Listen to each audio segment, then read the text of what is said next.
Lorsque l'on débute sur Twitter, on peut se sentir un peu perdu, notamment à cause du vocabulaire spécifique. C'est quoi RT, TL, DM et TT? Toutes ces abréviations peuvent vous paraître un peu barbares. Voici un petit lexique des principaux mots sur Twitter pour vous y retrouver. Un tweet est simplement un message posté sur Twitter. Tweeter, c'est l'action d'envoyer un tweet. Quant au retweet, il est utilisé afin de faire passer autour de vous un tweet que vous trouvez intéressant. J'aime consiste à aimer un tweet que vous appréciez.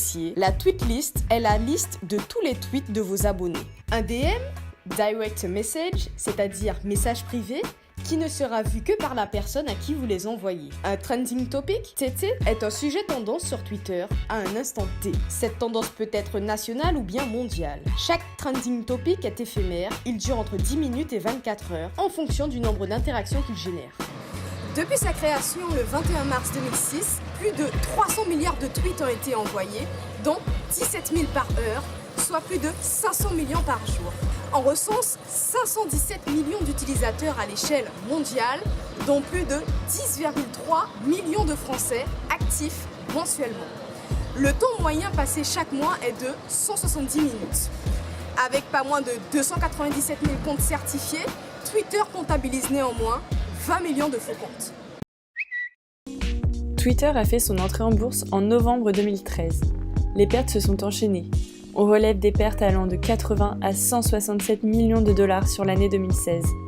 Les 3 premiers trimestres 2017 qui ont suivi étaient eux aussi négatifs. Ce n'est alors que 5 ans après son entrée en bourse et 12 ans après sa création que Twitter a enfin généré des profits. 91 millions de dollars au dernier trimestre 2017, puis 61, et enfin 100 millions de dollars de bénéfices. Concernant le chiffre d'affaires, on compte 665 millions de dollars entre janvier et mars 2018. Il n'atteint pas encore les résultats de Facebook avec ses 12 milliards de dollars, mais devance bien Snapchat pour qui on compte 230 millions de dollars de revenus sur cette période. Relevons aussi que la saturation du marché américain fait bien du tort au groupe.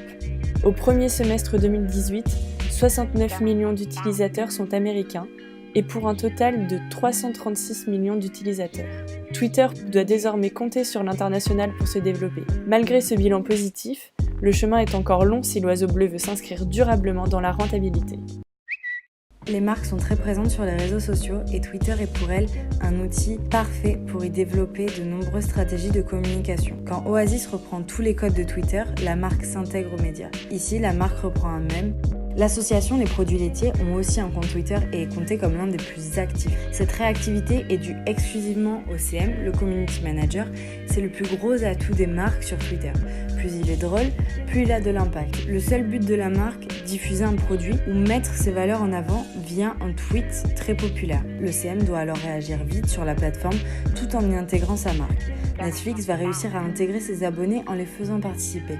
Les utilisateurs de Twitter citent le tweet de la marque, le retweet, le fave ou bien tout simplement répondent directement.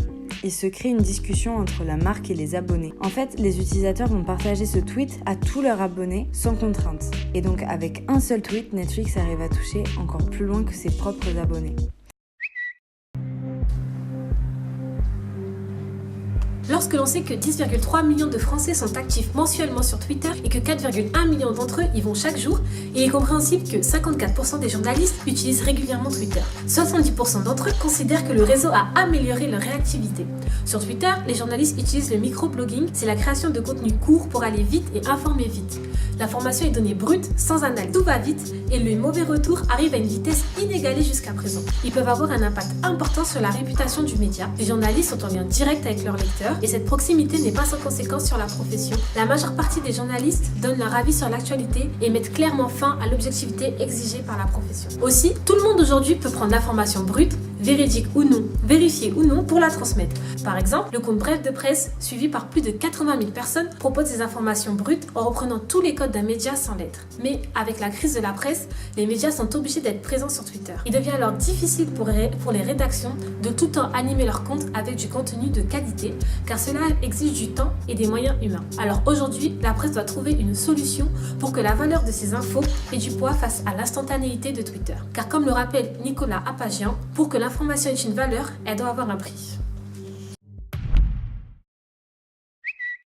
Parmi les adeptes de Twitter, qui n'a jamais assisté à un tweet clash entre les politiciens ? Récemment, on a pu voir Donald Trump envoyer des pics au président français Emmanuel Macron par écran interposé. C'est très fréquent sur ce réseau et c'est l'une des raisons pour lesquelles Twitter est très populaire auprès des politiques. La personnalité politique française la plus suivie sur Twitter est Emmanuel Macron, viennent ensuite les anciens présidents Nicolas Sarkozy et François Hollande. D'ailleurs, Twitter joue un rôle important dans la communication des politiques puisque ce réseau est très populaire en France comme ailleurs, car il permet de prendre la température de la société en temps réel avec une grande spontanéité et donc leur permet de toucher un maximum d'électeurs. Aussi, ce réseau permet aux politiques de donner leur avis sur des faits de société. L'exemple le plus récent est sûrement celui de la vague de #MeToo transformée en Balance ton port en France. Il a été relayé par la ministre Marlène Schiappa, qui s'est beaucoup investie dans la libération de la parole de la femme. Cet engouement percute la politique et prend part à une démocratie participative où tout le monde peut donner son avis, sans frontières. Twitter sert donc de tribune aux politiques qui utilisent les tweets de manière à influencer les citoyens. Ils se veulent être des leaders d'opinion, même à travers les écrans. L'exemple le plus significatif est encore une fois l'utilisation de Twitter par le président américain Donald Trump. En effet, Twitter a énormément pesé dans la balance lors de ces élections présidentielles. En France, les politiques utilisent surtout Twitter pour prolonger leurs débats au-delà des hémicycles et des plateaux télé. Connaissez-vous Twitter ? Oui, tout à fait. Non.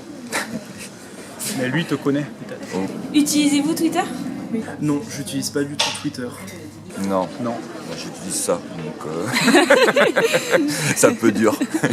D'accord, pour vous, quels sont les points à reprocher à Twitter ou les points négatifs ? Ils censurent pas assez les messages de haine qui sont diffusés. Ils ont vraiment du mal à genre couper des comptes, quoi. Ben, moi je trouve que d'un côté c'est bien parce que ça permet l'information, mais du coup je trouve que ça a des limites parce que justement il peut y avoir trop d'informations, du coup ça fait de la surinformation. Ben, ça peut faire des intox dessus. Point à reprocher, moi je dirais c'est l'immédiateté quoi. Tout le monde se sent obligé de réagir au quart de tour, il n'y a plus de pensée.